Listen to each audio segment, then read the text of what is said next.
any state that has the ability to inflict full spectrum dominance on its citizens is not a free state. Hello, my name is Stanley Heller. Welcome to The Struggle. The Struggle is shown on 22 cable stations from Vermont to New York City, on the internet at thestruggle.org. I'm cutting my remarks to near zero to show you as much as we can of the powerful speech by Chris Hedges at the conference One Nation Under Surveillance. Hedges is a former Middle East bureau chief of the New York Times. He's written several books, including Days of Destruction, Days of Revolt. The crimes for which Richard Nixon, along with the abuses of power by the FBI that prompted the very formation of the Church Commission, are now legal. Our liberty has been sacrificed on the altar of national security. To obtain your personal information, the FBI can now freely issue national security letters to your bank, your doctor, your employer, your public library, or any of your associates without a judicial warrant, and you will never be notified of an investigation. It can collect and store in perpetuity all your metadata of your email correspondence and phone records and track your geographical movements everywhere. It can assassinate U.S. citizens if it brands this citizen to be a terrorist. It can order the military under Section 1021, as I mentioned, to arrest you, strip you of due process, and hold you indefinitely in military detention facilities, including in our offshore penal colonies.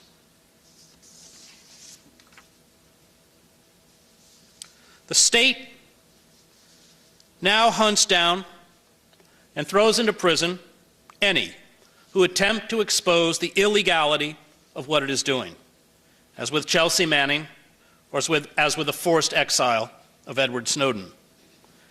And this is always how totalitarian secret police forces work, from the SS to the KGB to the East German Stasi. Dissent is criminalized, truth is hidden. And of course, like these older security services, ours engages in torture. The fall of the Soviet Union left America without a competing superpower. This threatened to delegitimize the state's massive spending on war and state security, now more than 50% of our budget. But a tiny group of Islamic radicals who never posed an existential threat to our country emerged to take the place of the old communist bloc. The politics of fear, the psychosis of permanent war, were continued with only minor adjustments to the language and iconography. The illegal and disastrous occupations of Iraq and Afghanistan, along with our indiscriminate bombing through drones of countries such as Pakistan and Somalia, coupled with the war crimes that Israel is carrying out with our assistance against the Palestinian people, are driving many in the Muslim world into the arms of these militant groups. The United States has become perhaps the most hated nation on earth. At the same time, globalization, the corporate policy of creating a worldwide neo-feudalism of masters and serfs, means there is a growing need on the part of the oligarchic elite to spy on the masses at home and abroad, to prevent unrest and revolt. After all, if you are a worker, things are only going to get worse.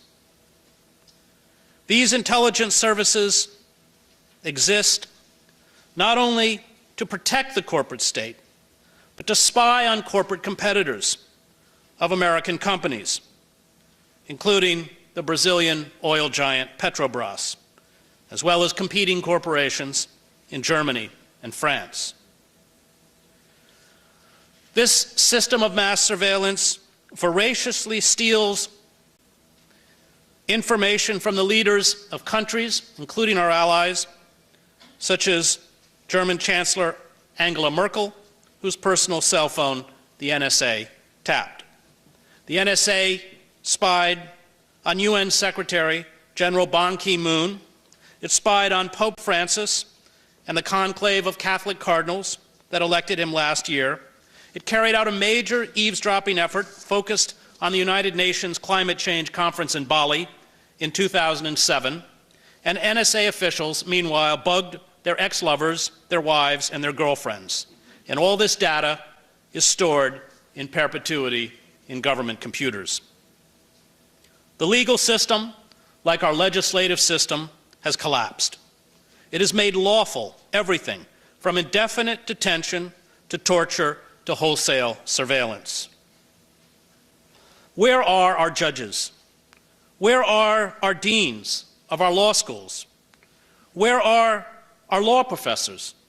Where are the some 1 million lawyers? Why do they refuse to defend the Constitution? They have rather become valued partners, along with a bankrupt press, in the campaign to eradicate our most basic civil liberties. And let us not forget that the assault on our civil liberties has been far more egregious under Barack Obama than under George W. Bush.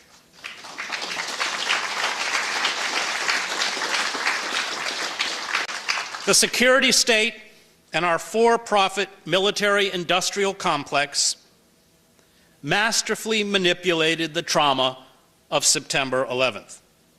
These forces used the attacks as an excuse to increase the massive pilfering of taxpayer dollars, especially by the Department of Homeland Security, which has a public budget of $98.8 billion. The truth, however, is that the system of internal security is so vast and so secret, no one in the public has any idea how large our programs are or how much we spend.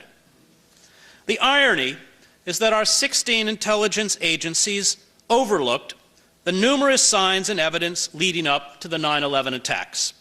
They failed, just as they did when they were unable to anticipate the fall of the Shah of Iran or the collapse of the Soviet Union, or when they told us that Saddam Hussein had weapons of mass destruction. But there is a rule in Washington: never reform failed bureaucracies. Never hold government officials accountable. Rather, give them more money, and above all, keep failure a secret. Relationships with foreign intelligence services have, at the same time, vastly expanded our system of global mass surveillance, creating an immense global system that obliterates the rights of people at home and abroad.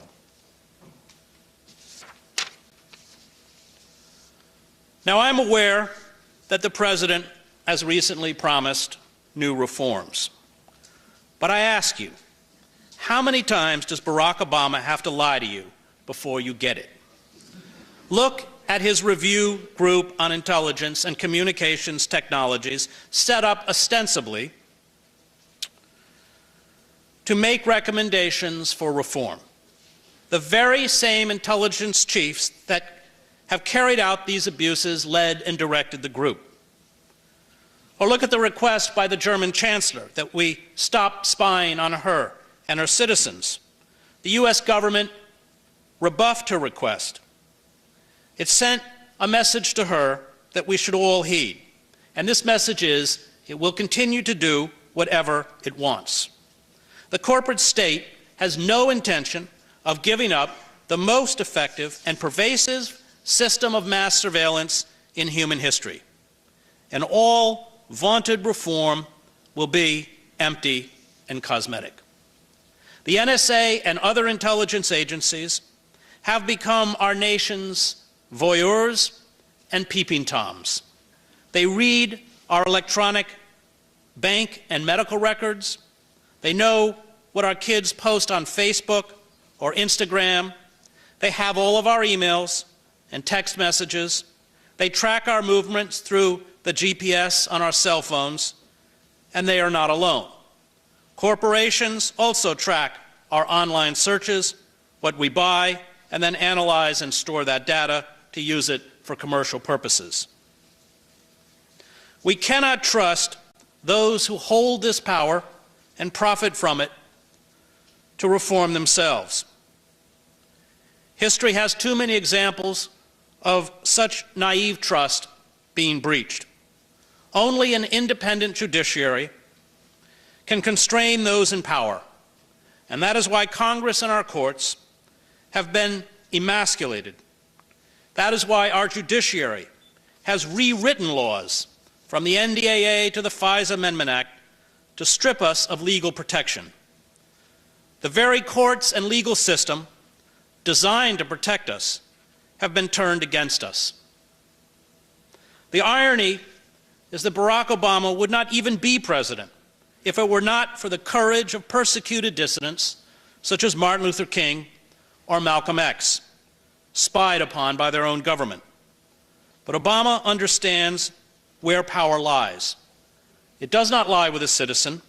It lies with Wall Street and our corporate boardrooms, which have carried out a slow-motion coup d'etat. And the system of mass surveillance is designed to keep these elites in these boardrooms powerful and the rest of us powerless. As a presidential candidate in 2008, Obama promised to, quote, reject the use of national security letters to spy on citizens who are not suspected of a crime. He promised to close our detention center in Guantanamo Bay. He said he would revisit the Patriot Act. He assured us he would overturn unconstitutional executive decisions issued by the Bush administration. He promised to shut down our black sites. He promised to end extraordinary rendition. He promised transparency and reform. We got none of this. What we got were more untruths, such as last summer, when the President told us that the NSA cannot target your emails. That's a quote. And that all our surveillance systems were subject to the full control of Congress. In fact, Obama, along with our Congress and our highest courts, have together eradicated the Fourth Amendment, which once protected us from government intrusion into our persons, homes, papers, and effects. Everything he and other government officials promised to do or told us about domestic internal surveillance has turned out, we now know, to be a lie. If you think you are innocent or that you have nothing to hide, you do not understand what is happening. Justice, like truth in these systems, is not relevant. Ask Chelsea Manning, Julian Assange, or Edward Snowden, along with whistleblowers like Thomas Drake, where justice and truth got them. And one of the main tasks of any security service is blackmail, a tactic the FBI used to get Martin Luther King to try and commit suicide. If you have any dirt, the state wants to know about it, and they will use it against you if you refuse to be obedient. My country, right or wrong, is the immoral equivalent of my mother, drunk or sober, G.K. Chesterton reminded us. So let me end today by speaking to you about those drunk with the power to sweep up all your email correspondence, your tweets, your web searches, your phone records, your file transfers, your live chats, your financial data, your medical data, your criminal and civil court records, and your movements. Those who are awash in billions upon billions of taxpayer dollars, those who have banks of sophisticated computer systems, along with biosensors, scanners, face recognition technologies, and miniature drones, those who have obliterated your anonymity, your privacy, and yes, your liberty. There is no free press without the ability of reporters to protect the confidentiality of those who have the moral courage to make public the abuse of power. Those few individuals inside government who have dared to speak out against the system of mass surveillance have been charged as spies under the Espionage Act or hounded into exile. An omnipresent surveillance state, and I covered the East German Stasi state as a reporter, creates a climate of paranoia and fear. It makes democratic dissent impossible. Any state that has the ability to inflict full spectrum dominance on its citizens is not a free state. The relationship between those who are constantly watched and tracked and those who watch and track them is the relationship between masters and slaves. And those who wield this unchecked power become delusional. General Keith Alexander, the director of the National Security Agency, hired a Hollywood set designer to turn his command center at Fort Meade into a replica of the bridge of the Starship Enterprise so he could sit in the captain's chair and pretend he was Jean-Luc Picard. James Clapper, the director of national intelligence, had the audacity to lie under oath to Congress. This spectacle was a rare glimpse into the absurdist theater that now characterizes American political life.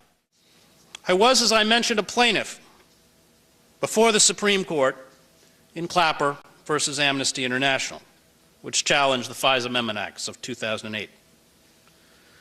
These acts authorize surveillance without a showing or probable cause that a targeted person is an agent of a foreign power. The court, as I mentioned earlier, dismissed our lawsuit because it said that the idea we were targets of surveillance was based on speculation. This Supreme Court ruling was then used, as I mentioned, to support the Obama administration's appeal of our successful challenge to Section 1021 of the National Defense Authorization Act. Now, the government, in both of these cases, never attempted to defend the surveillance and detention programs as constitutional. What they did, rather, was to say that I and the other plaintiffs had no right to bring the case to court, and these courts agreed. The Fourth Amendment, which limits the state's ability to search and seize to a specific place, time, and event approved by a magistrate, is impossible to square against the arbitrary search and seizure of all our personal communications. And even former Vice President Al Gore has said correctly that Snowden disclosed evidence of crimes against the United States Constitution. We who have been fighting against mass surveillance for years have made no headway by appealing to the traditional centers of power. It was only after Snowden stole and leaked documents that disclosed crimes committed by the state that any genuine public debate began. Elected officials, for the first time, suddenly promised reform. The president, who had previously dismissed our questions about the extent of state surveillance by insisting there was strict congressional and judicial oversight, appointed a panel to review intelligence. He has now promised to end bulk storage of our data, although, like past promises, this one, if you read the fine print, is largely symbolic. 3 judges have, since the Snowden revelations, ruled on mass surveillance, with 2 saying the NSA spying was unconstitutional and a 3rd supporting it. None of this would have happened, none of it, without Snowden. Now, Snowden had access to the full roster of everyone working at the NSA. He could have made public the entire intelligence community and undercover assets worldwide. He could have exposed the locations of every clandestine station and their missions. He could have shut down the surveillance system, as he said, in an afternoon. But this was never his intention. He wanted only to halt the wholesale surveillance, which until he documented it, was being carried out without our consent or knowledge. The government officials, along with the courtiers in the press, castigate Snowden. They insist that congressional and judicial oversight, the right to privacy, the rule of law, the freedom of the press, the right to express dissent remains inviolate. They use the old words and old phrases, old laws and old constitutional guarantees to give our corporate totalitarianism a democratic veneer. They tell us the system works. They tell us we are still protected by the Fourth Amendment. the right of the people to be secure in their persons, houses, papers, and effects against unreasonable searches and seizures, which shall not be violated, nor shall warrants be issued but upon probable cause supported by oath or affirmation, and particularly describing the place to be searched and the persons or things to be seized. Yet the promise of that sentence in the Bill of Rights is pitted against the fact that every telephone call we make, every email or text we send or receive, every website we visit, and our travels are tracked, recorded, and stored in government computers.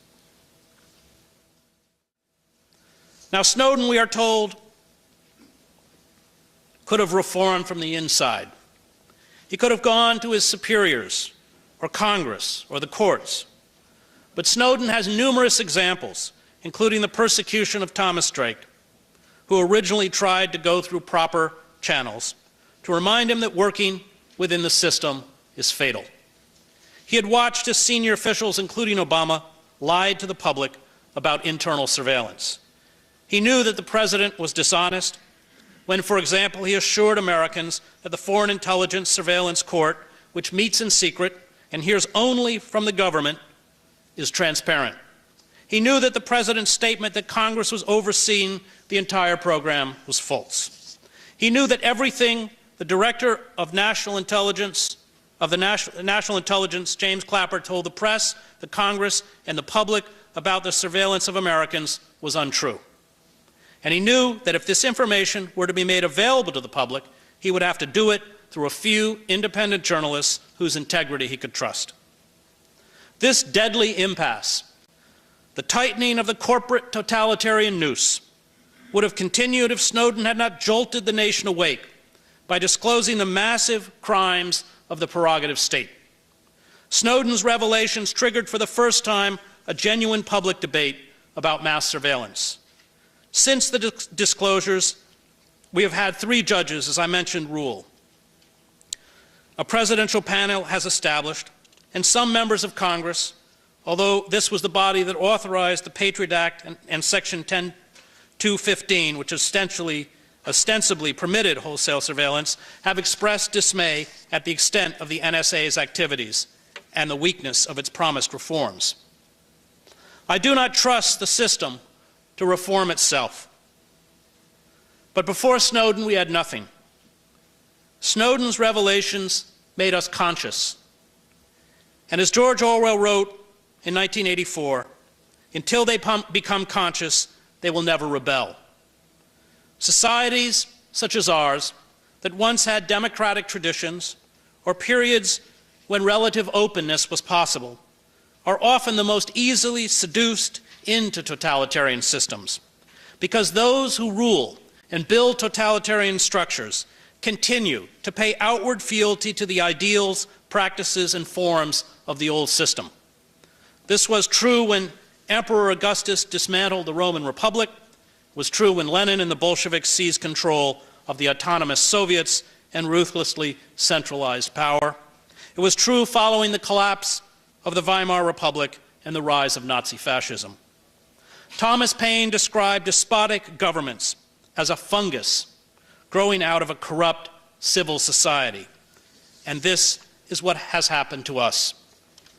No one who lives under constant surveillance, who is subject to tension anywhere at any time, whose conversations, messages, meetings, proclivities, and habits are recorded, stored, and analyzed is free. Yet the corporate state assures us that our rights are sacred, that it abides by the will of the people, that the Fourth Amendment remains intact, and that our system has the consent of the governed. The defense of liberty, which Snowden exhibited when he cast his fortune, his safety, and his life aside to inform the public of the forces arrayed against our constitutional rights, entails grave risks. It demands personal sacrifice. Snowden has called us to this sacrifice. He has allowed us to see who we are and what we have become. He has given us a chance. He has also shown us the heavy cost of defiance. It is up to us to seize this chance and dismantle the corporate state. This means removing from power those who have stolen our liberty and lied to us. It means refusing to naively trust in their cosmetic reforms. For reforms will never come for those who are complicit in crime. Reform will come and only come through the building of mass movements and alternative centers of power that can overthrow, let me repeat that word for Homeland Security, overthrow the corporate state.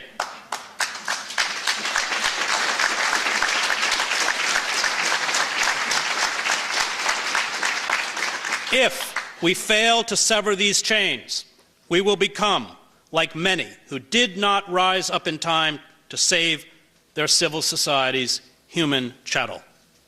This means we too must defy the law and engage in civil disobedience. There is no other way for the truth to be told, and there is no other way for justice to be recovered. Do not be fooled by those in power. They will not save us. We can only save ourselves. We are the people we have been waiting for. We must find, like Snowden, the moral and physical courage to tear down the structures that enslave us. Appealing or trusting to these structures is a waste of time. And all those who insist that we be patient, that we trust the system to reform itself, offer an argument that is as cogent as the one made by the March Hare during the Mad Tea Party in Alice in Wonderland. Have some wine, the March Hare said in an encouraging tone. Alice looked all around the table, but there was nothing on it but tea. I don't see any wine, she remarked. There isn't any, said the March Hare. Thank you.